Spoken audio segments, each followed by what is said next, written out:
নমস্কার, আমি অর্পিতা। আপনাদের সবাইকে স্বাগত জানাই সেন চৌধুরীর রান্নাঘরে।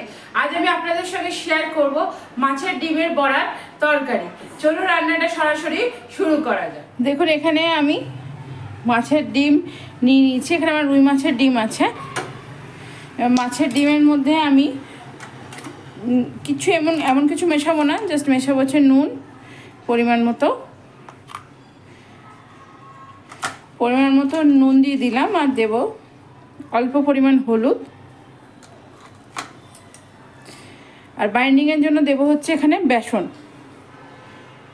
একবারে মেশাবো না, অল্প করে মেশাচ্ছি, যতটা লাগবে ঠিক ততটাই দেব। এবার এটাকে আমি ভালো করে মেখে নেব। এটা কিন্তু চামচ দিয়ে মাখা যাবে না, হাত দিয়ে মেখে নেবেন। দেখুন, এর মধ্যে আমি আবারও একটু বেসন দিয়ে নিলাম। বেসন দিয়ে এবার ভালো করে একবার মেখে নেব। দেখুন, ডিমটা কিন্তু এইভাবে মাখিয়ে নেওয়ার পর ভালো করে একটু এইভাবে ফেটিয়ে নিতে হবে। এভাবে ভালো করে ফাটিয়ে নিলে মাছের ডিমের যখন বড়াটা আমি ভাজবো বেশ সুন্দর করে ফুলে উঠবে। দেখুন, এটা মাখা হয়ে গেছে। এবার আমি কড়াইটা বসিয়ে দেবো। দেখুন, কড়াইটা আমি বসিয়ে গরম করে নিলাম। এবার আমি এর মধ্যে দিয়ে দিচ্ছি সাদা তেল। দেখুন, তেলটা আমার হয়ে গেছে। এবার আমি আস্তে আস্তে মাছের ডিমগুলো ভেজে নেব। মাছের ডিম ভাজার সময় কিন্তু বেশি তেল দেবে না, ছিটকায়, পটপট পটপট করে হাতে।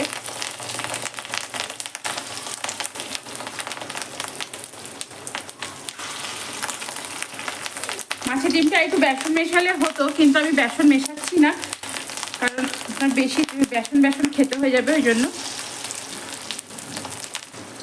এক পিঠ আমি হতে দেবো, তারপর আমি উল্টে দেবো। এক পিঠ হয়ে গেছে। এবার আমি আস্তে করে মাছের ডিমগুলোকে উল্টে দিচ্ছি। দেখুন কি সুন্দর ফুলেছে ডিমগুলো। ডিম সবসময় একটু ফেটে নেবেন, যখনই মাছের ডিমের কিছু ভাজবেন একটু ফেটে নেবেন। গ্যাসের ফ্লেম কিন্তু আমি মিডিয়াম হিটেই এটা ভাজছি। দেখুন, আমার দু পিঠ ভালো করে ভাজা হয়ে গেছে। এবার আমি মাছের ডিমগুলো একটা জায়গায় আমি তুলে নিচ্ছি। সুন্দর করে ভাজা গেলে এগুলো আমি তুলে নিলাম। ওই তেলে আবারও যে বাকিটা আছে সেটাও দিয়ে এবার ভেজে দেবো। দেখুন, ওই একইভাবে এই মাছের ডিমগুলো আমি ভেজে নিচ্ছি। একইভাবে মাছের ডিমগুলো ভেজে নিই, তারপর আবার আপনাদের সঙ্গে আমার কথা হচ্ছে। দেখুন, ওই কড়াইয়ে আমি সামান্য পরিমাণ তেল দিলাম, কারণ বেশি তেল দিলাম না। বড়াগুলো কিন্তু আমি ভেজেছি তেলে, সেই তেলটাও কিন্তু ফোটার সময় ছাড়বে। অল্প পরিমাণ তেলের মধ্যে আমি দিয়ে দিলাম জিরে ফোড়ন, আর দিয়ে দিলাম দেখুন ছোট 8-10 কোয়া রসুন থেতো করে। ছোট রসুন, কিন্তু বড় বড় কোয়া নেই। যদি মোটা কোয়া হয় তাহলে 4-5টা দিলেই হয়ে যাবে। রসুনটা একটু তেলের সঙ্গে ভেজে নেব আমি। হালকা ভাজা হয়ে গেছে। এবার আমি এর মধ্যে দিয়ে দিলাম পাকা লঙ্কা, শুকনো লঙ্কা না, এটা পাকা লঙ্কা, চেরা পাকা লঙ্কা। এবার আমি দিয়ে দেবো বলতে পেঁয়াজ, একটা মাঝারি সাইজে পেঁয়াজ দিয়েছি। মাছের ডিমের বড়া তরকারি রান্না করতে কিন্তু প্রচুর পেঁয়াজ ব্যবহার করবেন না, ভালো লাগে না খেতে। এবার পেঁয়াজটাকে ভালো করে ভেজে নেব। যেহেতু আমার কড়াইটা খুব গরম হয়ে গেছে, তেলটাও গরম হয়ে গেছে, গ্যাসের ফ্লেমটা আমি কমিয়ে দিলাম। দেখুন, পেঁয়াজটা সামান্য ভেজে নিয়েছি। এই 2-3 মিনিট মতো ভাজলাম। ভাজার পর আমি এখানে দিয়ে দিচ্ছি ছোট ছোট টুকরো করে রাখা আলু। দেখুন, ছোট ছোট টুকরো করে রেখেছি আমি আলু। দেখুন, আলুটা দেওয়ার সাথে সাথে আমি নুনও দিয়ে দিলাম। আলুটা যে যা নিজের মতো করে দেবেন। আমি এখানে 2টো আলু দিয়েছি মাঝারি সাইজে। আর মাছের ডিমগুলোও কিন্তু আমি ভেজে তুলে নিয়েছি। দেখুন, যেগুলো বড় ছিল সেগুলো এরকম খুন্তি করে কেটে কেটে পিস করে নিয়েছি, তুলে নিয়েছি। আর আপনারা যদি চান তাহলে আলু কিন্তু তেলে আপনারা ভেজেও রান্নাটা করতে পারেন, কিন্তু খুব রিচ হয়ে যাবে তেলে যদি আলুটাকেও ভাজি। যে জন্য আমি আলুটাকে ভাজলাম না তেলের মধ্যে। দেখুন, আলুটাকে আমি প্রায় 5-6 মিনিট মতো এইভাবে রেখে দিয়েছিলাম, তারপরে আবার নাড়লাম। এবার আমি এর মধ্যে দিয়ে দেবো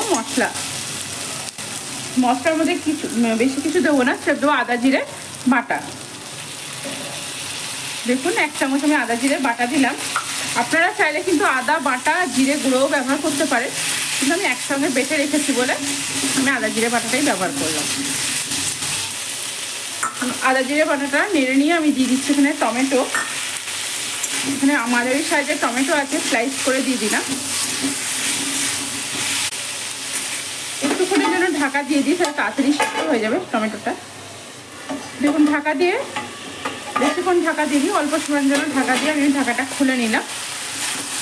নেড়ে দেবো এবার। টমেটোটা সেদ্ধ হয়ে গেছে। এবার আমি এর মধ্যে একে একে গুঁড়ো মশলাগুলো দিয়ে নেব। প্রথমে দেবো পরিমাণ মতো হলুদ, আর দেবো পরিমাণ মতো কাশ্মীরি লঙ্কার গুঁড়ো।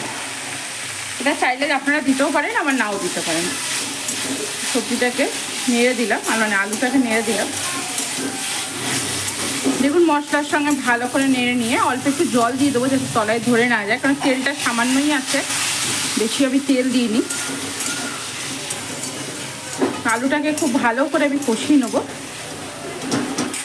এবার একটু ঢাকা দিয়ে নেবো আবারও। দেখুন আবার ঢাকাটা আমি খুলে নিচ্ছি। ঢাকাটা খুলে নিয়ে আমি নেড়ে দেবো। এটা কিন্তু ঢাকা দিয়ে একবার করে ঢাকা দিতে হবে, নেড়ে দিলে এইভাবে তরকারিটা বেশ ভালো খেতে হয়।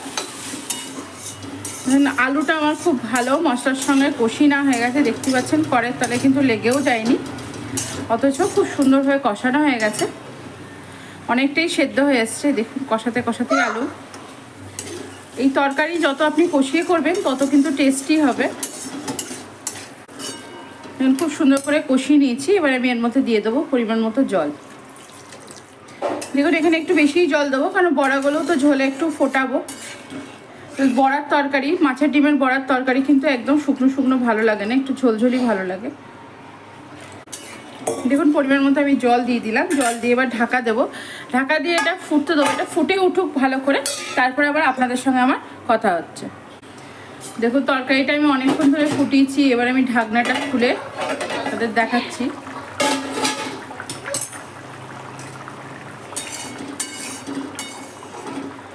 আলুগুলো খুব সুন্দর করে সেদ্ধ হয়ে গেছে, দেখতেই পাচ্ছেন।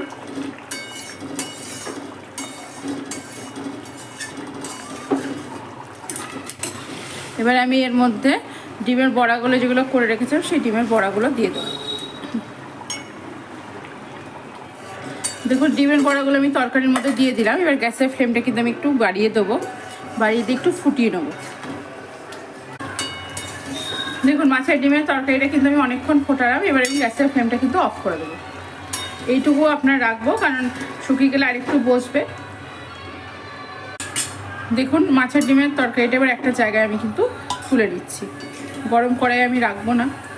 দেখুন আমার রেডি হয়ে গেল মাছের ডিমের তরকারি, খুব সুন্দর হয়েছে। এটা দেখুন মাছের ডিমগুলো কিন্তু খুব নরমও হয়েছে, সফটও হয়েছে, দেখতেই পাচ্ছেন। আর মাছের ডিমের তরকারিতে কিন্তু নামাবার সময় ঘি গরম মশলা কিচ্ছু দেওয়ার দরকার নেই, এই তরকারিটা এমনিই ভালো লাগে খেতে। আজ আমি আপনাদের সঙ্গে শেয়ার করলাম মাছের ডিমে আলু দিয়ে তরকারি। মাছের ডিমে আলু দিয়ে তরকারিতে কিন্তু বেশি কিছু মশলা লাগে না, দেখলে নিয়ে আমি খুব কম মশলা দিয়ে রান্নাটা করলাম। আশা করি আমার ভিডিওটি আপনাদের ভালো লেগেছে। যদি আমার ভিডিওটি আপনাদের ভালো লেগে থাকে অবশ্যই লাইক শেয়ার কমেন্টস করতে ভুলবেন না। চ্যানেলটিকে অবশ্যই করে সাবস্ক্রাইব করবেন, চ্যানেলটিকে সাবস্ক্রাইব করে আমার পাশে থাকবেন। আজ এখানেই, ভালো থাকবেন, সুস্থ থাকবেন, আনন্দ থাকবেন, অনেক অনেক সুখে থাকবেন।